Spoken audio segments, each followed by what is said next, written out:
तुम वही हो ना जिसने आगरा की एक होनहार पीएचडी स्टूडेंट की बड़ी बेरहमी से हत्या कर दी थी। उसके शरीर पर 17 वार किए थे। इतना ही नहीं, जब तुम मर्डर कर रहे थे तब उसके मोबाइल में उसकी मां का फोन आ रहा था। कम से कम 2 बार फोन आया था, लेकिन फिर भी तुम मर्डर करते रहे। अब बताओ तुम्हें कैसे बेल दे दें? तुम्हारी हैवानियत मुझे आज भी याद क्यों है? क्योंकि जिस तरह से तुमने मर्डर किया, उन चीजों को सोचकर ही इंसान बेचैन हो जाता है। आखिर कोई ऐसा कैसे कर सकता है? ये शब्द हमारे नहीं, बल्कि तब के chief justice of India Ranjan Gogoi के थे, जिन्होंने ये कहते हुए आरोपी को बेल देने से इनकार कर दिया था।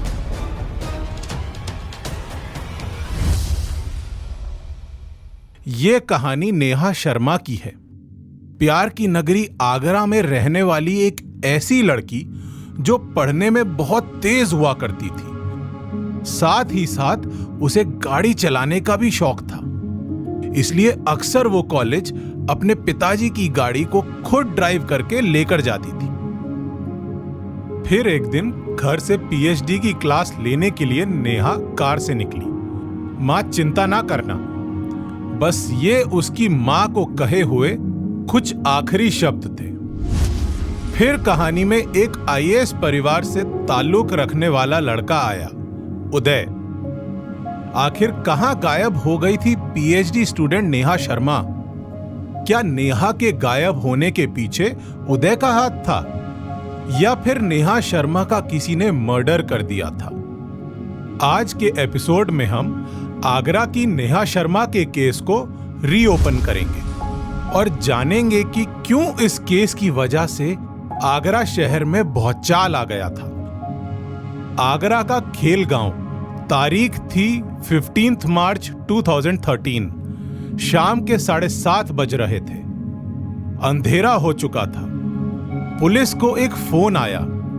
उधर से आवाज आई, खेल गांव में एक लावारिस ऑल्टो कार खड़ी हुई है। मुझे शक है कि इस कार में कुछ गड़बड़ है। आप लोग जल्दी से यहां आ जाइए। पुलिस बिना टाइम वेस्ट किए खेल गांव ऑल्टो कार के पास पहुंच गई। कार के आसपास कोई नहीं था। पुलिस ने किसी तरीके से कार के दरवाजे को खोला और उसकी तलाशी ली, लेकिन कार पूरी तरह से खाली थी। सिर्फ पुलिस को एक पर्ची में एक मोबाइल नंबर लिखा हुआ मिला। पुलिस ने उस नंबर पर कॉल किया। उधर से फोन उठाने वाले ने बताया कि उनका नाम ऋषिपाल शर्मा है और ये ऑल्टो कार उनकी ही है। इसे लेकर सुबह उनकी बेटी नेहा घर से कॉलेज के लिए निकली थी। हम शाम से अपनी बेटी को कॉल लगा रहे हैं, लेकिन वो फोन नहीं उठा रही। भागे भागे ऋषिपाल शर्मा और उनकी पत्नी पुलिस के पास पहुंचते हैं। कार की पहचान की और पुलिस के सामने अपना बयान दर्ज करवाया और बताया उनकी एक बेटी है जिसका नाम नेहा शर्मा है, जो कि पढ़ने में बहुत तेज है और एमएससी के बाद अब आगरा के दयाल बाग एजुकेशनल इंस्टीट्यूट से पीएचडी की पढ़ाई कर रही है। सुबह वो कार से ही कॉलेज के लिए निकली थी और कॉलेज में उससे फोन पर भी बात हुई थी। शाम तक उसे घर वापस आ जाना चाहिए था, लेकिन वो नहीं आई। आगे नेहा के पिता ऋषिपाल शर्मा ने बताया कि शाम से उसका फोन भी नहीं उठ रहा था। हम लोगों ने कई बार फोन किया। फिर नेहा की मां ने फोन किया तो 2 बार फोन उठा और दोनों बार किसी लड़के ने फोन उठाया और उधर से बोला कि दीदी सदर बाजार गई हैं। उसके बाद से उसका फोन भी बंद आ रहा है। नेहा के माता पिता के बयान के बाद पुलिस ने इन्वेस्टिगेशन की शुरुआत की। अगला दिन 16 मार्च 2013 आ गया। पुलिस नेहा के कॉलेज पहुंची। वहां उसने दोस्तों से, प्रोफेसर से और भी बहुत से लोगों से पूछताछ की, लेकिन पुलिस को कोई सुराग नहीं मिला। इसी इन्वेस्टिगेशन के दौरान पुलिस को पहली लीड मिली। उन्हें पता चला कि नेहा को किसी स्टूडेंट ने आखिरी बार कॉलेज की बायोटेक्नोलॉजी लैब के बाहर देखा था। पुलिस लैब की जांच के लिए कॉलेज पहुंची। मैनेजमेंट से बोलकर लैब का दरवाजा खुलवाया गया।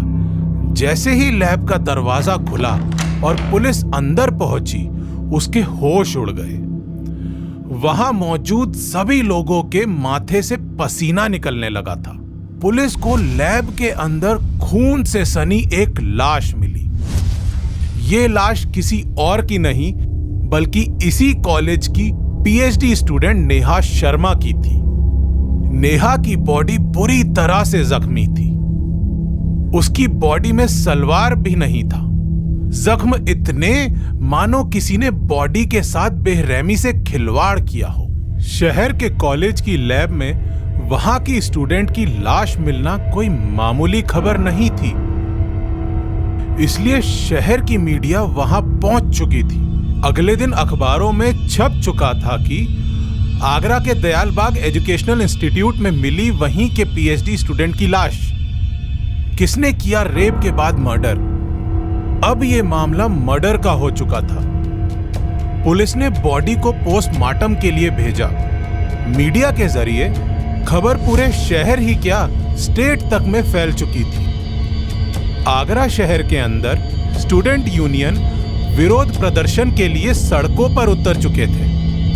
पुलिस के ऊपर केस को सॉल्व करने का दबाव बढ़ रहा था। पुलिस बार बार कॉलेज और लैब जाकर इन्वेस्टिगेशन कर रही थी। करीब 250 लोगों से पूछताछ कर चुकी थी, लेकिन किसी से कोई लीड नहीं मिली। तभी कहानी में एक बुजुर्ग प्रोफेसर की एंट्री हुई और उन्होंने पुलिस से कहा, अगर आपको अभी तक कोई सुराग नहीं मिला है तो एक लड़का है उदय, आप उससे पूछताछ करिए, शायद आपको कोई सुराग मिल जाए।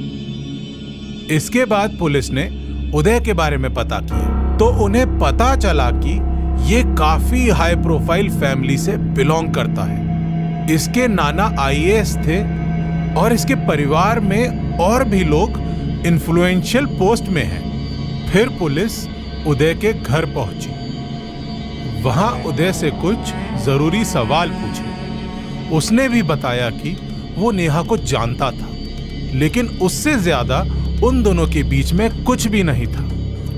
पुलिस को भी लगा कि शायद इसके पास कोई खास जानकारी नहीं है। नेहा हत्याकांड की इन्वेस्टिगेशन चल रही थी। तभी पुलिस को किसी ने खबर दी कि काफी टाइम से कॉलेज के पास एक कंस्ट्रक्शन का काम चल रहा है, वहां से कुछ सुराग मिल सकता है। पुलिस तुरंत कंस्ट्रक्शन एरिया में पहुंची। वहां कुछ लाल रंग के दाग नजर आए। पुलिस की टीम को शक हुआ। उन्होंने ठेकेदार विशाल को उठा लिया। इसके बाद उससे पूछताछ की, लेकिन फिर भी पुलिस के हाथ कुछ नहीं लगा। पुलिस के साथ फॉरेंसिक टीम एक बार फिर से लैब की तलाशी करने गई। हर छोटी चीज को कलेक्ट किया गया। इसी दौरान फॉरेंसिक टीम को कुछ छोटे बाल मिले, जिन्हें देखकर पता चल रहा था कि ये बाल किसी लड़के के हैं। उन्हें फॉरेंसिक जांच के लिए भेजा गया। कुछ दिन और बीते और इस बार कुछ लड़के आगे आए। उन्होंने फिर से पुलिस से कहा कि आप लोग उदय को 3rd डिग्री दीजिए, पूरी सच्चाई बाहर आ जाएगी। पुलिस उदय से फिर से पूछताछ करती कि उसके पहले ही उदय की फैमिली ने पुलिस के ऊपर हैरेसमेंट का केस कर दिया। पुलिस फिर से दबाव में आ गई। उन्हें पता था कि ये इन्फ्लुएंशियल फैमिली है, इसलिए पुलिस को ठोस सबूत की जरूरत थी। फिर एक दिन अचानक पुलिस को किसी ने नया क्लू दिया। उन्हें किसी मुखबिर ने बताया कि 15 मार्च 2013 की शाम नेहा की कार को आखिरी बार लैब टेक्नीशियन यशवीर संधू चला रहा था। पुलिस ने बिना देर किए लैब टेक्नीशियन यशवीर संधू को उठा लिया। फिर उससे इन्वेस्टिगेशन की शुरुआत की। यशवीर ने पुलिस को बताया कि हाँ, मैं नेहा की ऑल्टो चला जरूर रहा था, लेकिन मैंने मर्डर नहीं किया। मुझे कार को वहां पार्क करने के लिए उदय ने भेजा था, लेकिन उदय ने मर्डर किया है या फिर नहीं, मुझे नहीं मालूम। यशवीर संधू के इस बयान के बाद लैब से कलेक्ट किए गए फोरेंसिक एविडेंस की रिपोर्ट भी आ चुकी थी। लैब की जमीन से मिले बाल के टुकड़े उदय के सैंपल से मैच कर रहे थे। पुलिस के हाथ बड़ी कामयाबी लग चुकी थी। तुरंत पुलिस की टीम उदय के घर के लिए रवाना हुई। वहां से उदय को उठाया और पुलिस स्टेशन लाकर एक साइकियाट्रिस्ट की मदद से सवाल करने की शुरुआत की। उदय से पुलिस ने अपने तरीके से भी पूछताछ की। इंटेरोगेशन काफी लंबा चला, लेकिन लास्ट में पुलिस को कामयाबी मिल ही गई। उदय ने कबूल किया कि हाँ, नेहा शर्मा को मैंने ही मारा है। फिर नेहा के मर्डर के 39 दिन बाद 23 अप्रैल 2013 को आगरा पुलिस ने एक प्रेस कॉन्फ्रेंस रखी और कहा, हम लोगों ने नेहा शर्मा हत्याकांड केस को सॉल्व कर दिया। यशवीर संधू और उदय नाम के लड़के को गिरफ्तार किया गया, लेकिन इनके ऊपर केवल मर्डर के ही चार्ज लगाए गए हैं।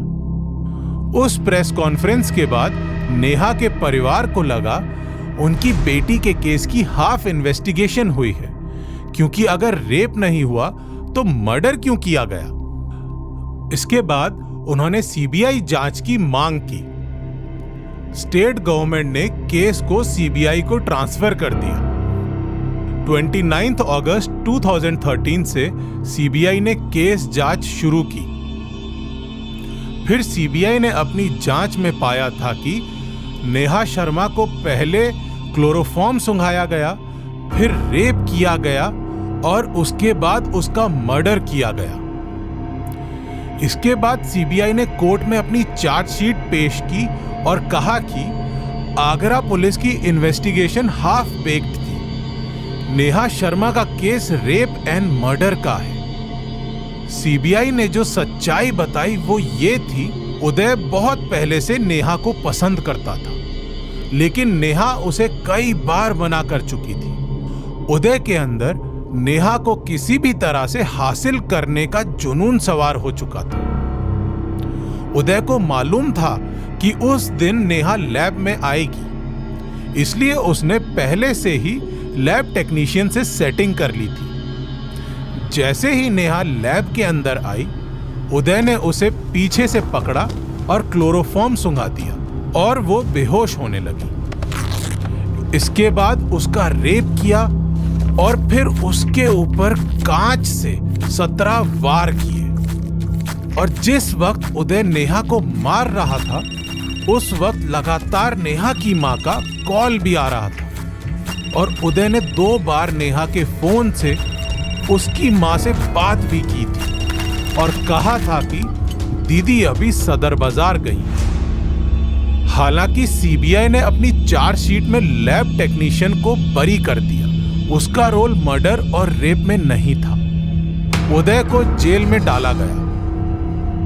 कई साल बाद उदय जमानत के लिए सुप्रीम कोर्ट गया। तब chief justice of India Ranjan Gogoi ने वही कहा था जो कि आप लोगों ने इस एपिसोड के शुरुआत में सुना है। साथ ही उदय को जमानत देने से इनकार कर दिया था।